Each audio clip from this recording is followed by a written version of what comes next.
Nous y voici, bienvenue sur le canal La Joie en Clairvoyance. Ces cartes sont prédisposées pour cette guidance signe astrologique qui vous attend dans un petit instant. Alors à quoi correspondent les cartes? Nous voyons tout de suite.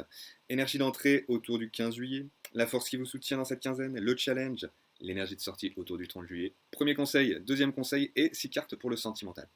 Un grand merci à tous les nouveaux abonnés, les personnes qui like, qui commentent, qui partagent, qui font que cette chaîne est en train de grandir. Et nous arrivons bientôt aux 1000 abonnés, donc on va célébrer ça ensemble. Et bien, courant de l'été, là, me dire, ça y est, c'est parti, ça tombe bien, cette période est faite pour ça. Alors, on y va ensemble. Quelques prérequis habituels. 1, c'est une guidance générale, donc traditionnellement, vous prenez les messages qui vous parlent. Ça va être à nuancer, c'est à vous de nuancer mes propos en fonction de votre situation. Moi, je donne la grande tendance principale. Et puis à partir de là, eh bien, vous essayez de regarder en quoi ça correspond pour vous. Parce que sur 100 personnes, il y en a sur ce spectre-là, la nuance sera ici, pour d'autres sera là, sera ici. Donc moi, je vais rentrer dans les polarités. Deuxième chose, donc, ces tirages sont faits pour sortir de la dualité, pour aller dans un espace non duel d'unification. Pour aller dans un espace non duel d'unification, en tant qu'être humain, vous le savez, nous exprimons, nous expérimentons des dualités pour mieux trouver le juste milieu. Donc, dans ces tirages, j'appuie en effet des fois sur une polarité exprès pour pouvoir justement nous aider, en fonction de là où nous nous situons, à aller retrouver le centre. Pour retrouver le centre, on va devoir expérimenter la polarité inverse. Je vous donne un exemple. Si nous sommes ici du 0 à 10 et que nous avons l'habitude d'expérimenter ici une polarité au niveau du 3, eh bien, pour arriver au 5, il va falloir qu'on expérimente, ça va basculer de l'autre côté, ça va basculer au 7, par exemple, 7, 8. Et donc, en fur et à mesure, on va balader entre 3 et 8, entre 4 et 7, entre allez, 4,5 et 5,5, et hop, on va pouvoir trouver le juste milieu. Évidemment, c'est moins mathématique que ça, mais vous avez une idée vis-à-vis du schéma dans lequel nous expérimentons les multitudes de dualités, de couples de dualités possibles pour retrouver l'unicité. Donc ça, c'est le deuxième point que je voulais aborder. Le troisième point, c'est que tout simplement, ici, venez voir non pas seulement le signe solaire, mais le signe lunaire, l'ascendant et le vénusien pour avoir un panorama beaucoup plus complet de quelle sera eh bien, la guidance pour ce 15 au 30 juillet. Nous sommes partis, très chers amis, avec le premier signe qui est... Allez les Gémeaux, c'est à nous, on est parti. Première carte énergie d'entrée dans cette quinzaine. La persévérance à l'envers. Alors, vous lâchez prise ou vous ne passez pas à l'action? Il y a une différence ici. Voilà, donc pour les personnes qui la plupart du temps ont l'habitude de passer à l'action, d'être très orienté à l'action, d'être impulsif même, pourquoi pas. Ouais, donc là, ici, on vous dit, voilà, lâchez prise, tranquille, petit Émile. Hein. On est cool, on avance, relax, et même peut-être les vacances. Voilà, on vient lâcher du lest et c'est très bon pour nous. Pour d'autres, pour les personnes qui sont plutôt dans une tendance contemplative, plutôt en retrait, plutôt dans une forme d'inaction, on vous dit, bah ouais, ici que bah, c'est la procrastination. C'est pas cool du tout, parce que vous n'êtes pas en reliance à ce moment-là avec vous. Donc attention à l'auto-saboteur qui est soit dans une forme de fuite en avant, dans trop de contrôle, donc dans trop d'action. Voilà, là, à ce moment-là, on vient lâcher prise. Pour ceux qui sont dans le mode inverse et qui sont dans le mode je lâche tellement prise en fait que je ne fais rien pour moi, que je me laisse aller.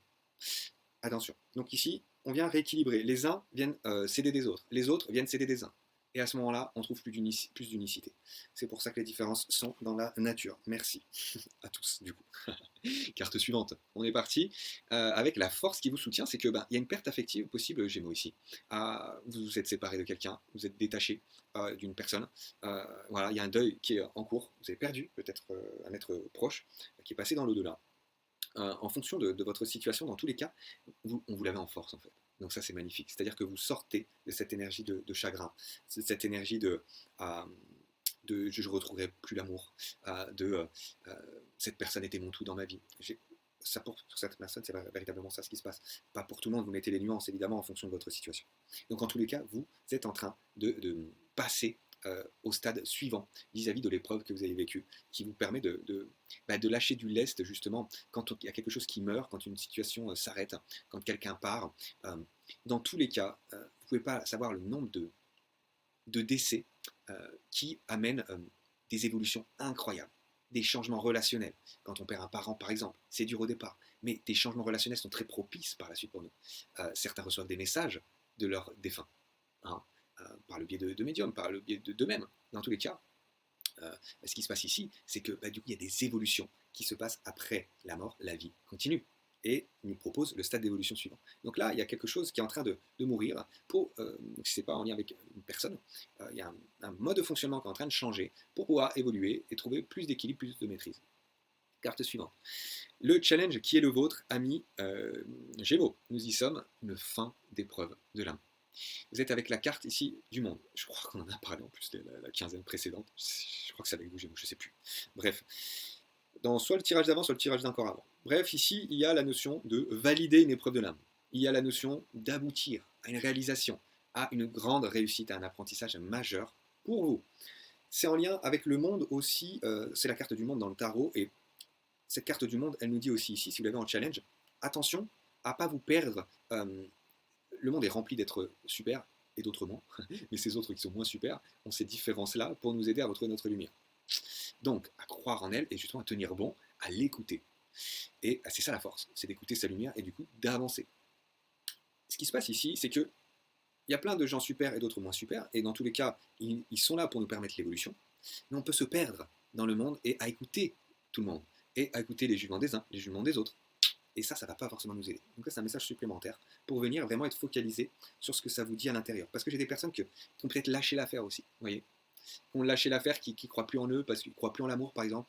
Et donc, du coup, voilà, ils sont en train de passer, vous êtes en train de passer pour certains, pour ces personnes-là, par ce deuil de ce que n'était pas l'amour. C'était de l'amour conditionnel, de l'amour qui n'était pas entier. Et donc, vous voguez vers une étape absolument précieuse pour aller vers plus d'amour inconditionnel, pour plus de complétude. Voyez, pour que toutes ces parts de vous à l'intérieur me dit, simplement s'imbriquent comme un puzzle qui prend place, qui se finalise. On est vraiment dans cette énergie de fin de cycle. Donc il y a vraiment une grande transformation ici. Elle est en challenge, donc il y a des choses à valider, c'est un processus qui est en cours. On va voir quels sont les conseils un peu plus après. L'énergie de sortie au niveau du 30 juillet. L'équilibre. Donc ouais, je vous parlais beaucoup d'équilibre dès le départ et de maîtrise. On parle de toute façon dans ces tirages, clairement de jouer avec les dualités, jouer avec les polarités pour pouvoir retrouver l'équilibre. Et donc là, on a l'énergie de la carte de la justice. Donc ça peut nous parler vous avez peut-être vécu aussi des injustices. Si ce n'est pas des injustices que vous avez vécues, il y a la notion, comment dire ça, de karma tout simplement. Ouais, c'est le karma. Il y a des choses des schémas karmiques qui sont en train de se terminer ou en tout cas, avec l'énergie du monde, de la carte de l'univers ici, c'est quelque chose qui est absolument primordial pour vous. Et à raison, nous sommes tous là pour vivre ces apprentissages majeurs. Alors quand on est en plein dedans, des fois on peut être essoufflé, des fois on peut avoir envie de ne plus rien faire et de se laisser aller. Alors, parce que ça nous prend au trip, hein. C'est vraiment quelque chose de profond. Mais on vient pour ça. On vient pour ces challenges karmiques, pour plus d'amour, pour vibrer. Alors, regardez comme cette âme, cet ange que vous êtes, qui a envie d'être qui il est. Ok.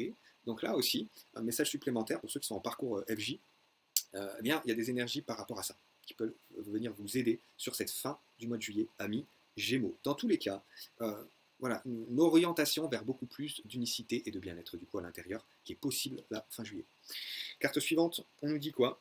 Premier conseil, le lâcher prise. Ici, vous voyez, cette personne, elle se fait du mouron pour rien, elle est dans les conditionnements mentaux, dans les croyances limitantes, elle croit qu'elle n'a pas la clé pour sortir de ce trou noir, de cette maison dans laquelle elle est, alors que si elle enlève sa main gauche, déjà, elle va voir que le soleil brille à l'extérieur, et la main droite, elle va pouvoir commencer à bouger ses jambes, et ah tiens, la clé est dans ma poche.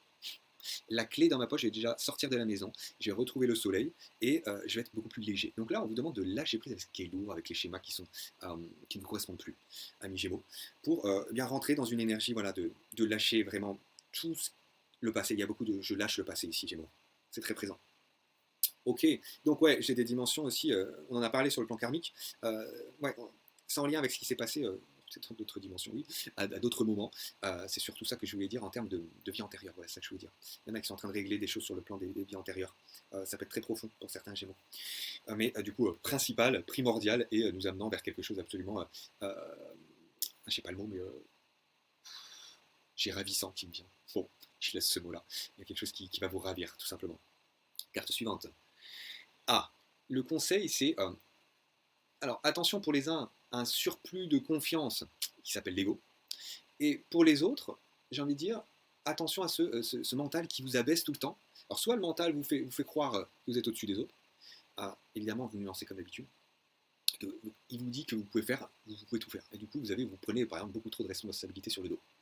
Ça peut être en mode un peu sauveur des fois. Ou ça peut être du coup un manque de confiance en soi, avec ces schémas mentaux qui vous plombent. Donc, dans tous les cas, peu importe la nature des schémas mentaux qui sont là, vous venez lâcher prise avec ceci pour retrouver du coup plus de confiance. C'est une confiance véritable, c'est-à-dire une confiance en vos capacités, en le fait que vous êtes un bel être lumineux. Tout autant, du coup, c'est là où l'ego des fois peut nous mettre en, dans une dysfonctionnalité, nous compare toujours alors que nous sommes tous des êtres merveilleux. Et se rappeler cela, c'est simplement rejoindre l'humilité, l'égalité. Voilà, l'ego est à la peur, ce que l'égalité est à l'amour. Dans la peur, il y a l'ego, dans l'amour, nous sommes tous égaux. Ok. Allez, on continue. Carte suivante sur le plan sentimental. Première carte, ami Gémeaux. Oh, des accusations, des triangles de Cartman, des bourreaux victimes sauveurs, des juges intérieurs. Voilà, donc là, ces schémas-là, clairement, c'est ces schémas-là qui sont en train de se terminer, Gémeaux. C'est là-dessus que vous bossez. Ouais.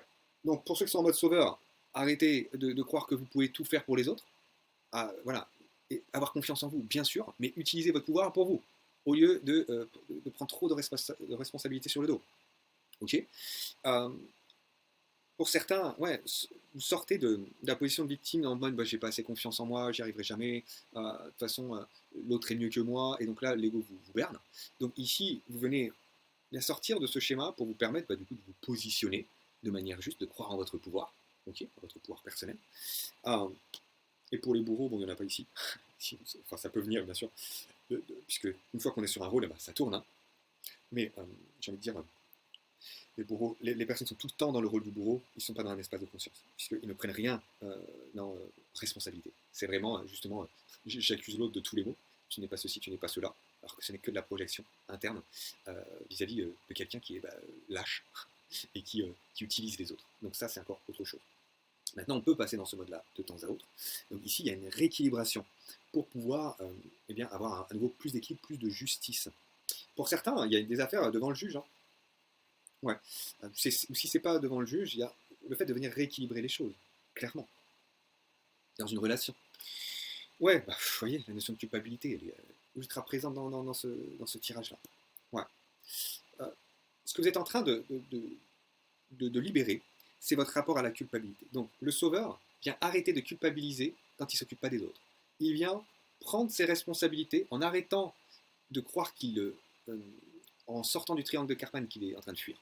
Non, tu n'es pas en train de fuir. Tu es en train de prendre tes responsabilités vis-à-vis de toi. Tu sors de l'ego du sauveur qui croit qu'il doit prendre des responsabilités pour tout le monde, pour t'occuper enfin de toi. Ça, c'est pour le sauveur. Pour la victime ici, c'est d'arrêter de tourner en rond dans ces schémas de ce qu'on appelle le sous-ego. C'est-à-dire, je me dis que je suis tout le temps en dessous des uns des autres, que je ne suis pas assez ceci, que je ne suis pas assez cela. C'est la victimité aiguë. Donc là, voilà, sortez de cette victimite chronique, pour certains, pour entrer, de temps à autre ça reviendra, l'ego, il vient aussi vous chahuter, donc quelque chose qui est plus aigu, qui est l'ordre plus ponctuel, c'est ok, mais où vous venez du coup sortir de ce rôle que vous êtes donné, qui n'est absolument pas qui vous êtes. Vous n'êtes pas une victime, vous pouvez prendre vos responsabilités, vous pouvez vous positionner. Dans tous les cas, là, je grossis le tableau vis-à-vis des énergies qui sont là, et vous les nuancez vis-à-vis de votre situation sentimentale, pour éviter de vous retrouver du coup avec des personnes de type bourreau qui viennent vous maltraiter, qui viennent simplement vous garder. Et s'ils sont là en face de vous, c'est qu'il y a une correspondance vis-à-vis de comment vous traitez vous. C'est pour ça qu'il vient voir une victime. C'est sur le plan spirituel, il est là pour nous permettre, elle est là pour nous permettre de passer au stade d'évolution suivante, c'est-à-dire de prendre nos responsabilités de manière juste. Donc, l'évolution de conscience, c'est bourreau, victime, sauveur. Sauveur, on y est presque, mais il faut qu'il prenne ses responsabilités par rapport à lui. Sinon, il va se retrouver en victime, et oui, moi j'ai tout donné, et puis et j'ai rien reçu. Bah ouais, donne-toi à toi. Ok, très bien.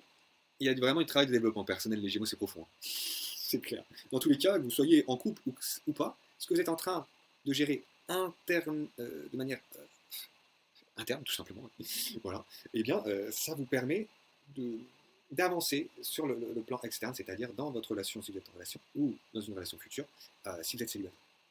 Carte suivante. Il y a une notion aussi pour d'autres, une culpabilisation vis-à-vis du travail, c'est-à-dire que soit je suis beaucoup sur le plan du travail, j'ai mis le travail à fond à 100% sur le plan sentimental, et du coup j'ai laissé le sentimental de côté. Voilà, donc là il y a une réharmonisation par rapport à ça, soit vous, soit votre autre. Quoi d'autre? Non, je crois que tout a été dit. Ok, c'est bon. Carte suivante, la matérialisation, à l'envers. Ok. Ouais, en fait, ces énergies-là d'accusation, de culpabilisation, de non-équilibre, bah, ça ne vous permet pas du coup de matérialiser vos projets, vos souhaits, vos désirs, les projets vraiment profonds de votre âme qui vous rendent heureux au quotidien. Donc là, j'ai certains Gémeaux qui préfèrent, ça c'est l'auto-saboteur qui leur fait faire ça, qui préfèrent continuer leur bataille inutile pour se fuir eux-mêmes, fuir leur incarnation, fuir la matérialisation. Et du coup, voilà, au lieu de prendre en charge, donc là j'ai des sauveurs ici, au lieu de prendre en charge leur responsabilité et d'agir pour eux-mêmes, pour leurs propres souhaits, pour ce qui les rendrait véritablement heureux, eh bien, ils restent tranquillement dans ce triangle et ils retournent un moment à la position de victime en disant c'est l'autre. Et ça, c'est le fonctionnement de l'ego. Donc là, clairement, vous êtes tout ça, c'est quelque chose qui vous parle déjà, amis Gémeaux. C'est quelque chose qui vous parle déjà, que vous êtes en train d'affiner en fonction de là où vous en êtes sur votre chemin pour passer cette épreuve, qui est karmiquement absolument très intéressante. Quand on est dans quelque chose de karmique, c'est souvent conflictuel. Trouvez la voie de la pacification. Trouvez la voie de la bienveillance. Oula, alors que ici, ça tombe. Alors, on va remettre. Ouais. Qu'est-ce qui m'a fait là? Voilà. On est bon. Ouais, trouvez la voie de la pacification, trouvez la voie de la bienveillance, trouvez la voie de l'amour de soi, pour sortir voilà, de ce qui est concrètement voilà, pas viable sur le long terme. Alors, il y a de la guérison qui est là. Il y a de la guérison vis-à-vis de la notion de culpabilité, donc vous êtes en train de sortir de ce schéma qui vous plombait. Et du coup, vis-à-vis de l'extérieur, ça va changer la donne. Votre relationnel est en train d'évoluer. Bravo pour ça, les Gémeaux. Une guérison est en cours, profonde. Ouais, pour certains, il y a vraiment des notions de vie antérieure qui est présentes. La bûche, ok. Ouais, j'ai buté sur un obstacle. Il y a vraiment la notion de niveau karmique qui est présente. Il y a un obstacle qui est venu. Donc là, dans cette quinzaine, vous êtes en train de bûcher là-dessus. Vous êtes en train de vraiment de vous intérioriser pour trouver eh bien, la voie de sortie qui se trouve à l'entrée d'ailleurs, c'est à l'intérieur de nous, pour pouvoir eh bien, renouer avec l'amour, que ça soit dans une relation existante qui va trouver guérison au fur et à mesure, par des repositionnements, par un rééquilibrage.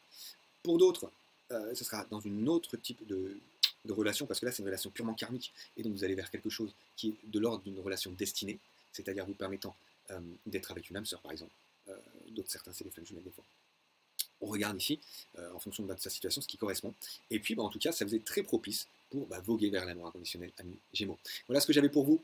Likez, commentez, partagez pour celles et ceux qui arrivent sur cette chaîne. Abonnez-vous. On se retrouve début août pour de nouveaux messages, voir où vous en êtes vis-à-vis de cette dynamique ou d'une autre. On verra les messages qui sont distillés. Moi, je vous embrasse très fort. Je vous souhaite une très belle fin de mois de juillet, d'avancer dans les évolutions en cours pour vous permettre un peu plus d'amour. A plus. Ciao.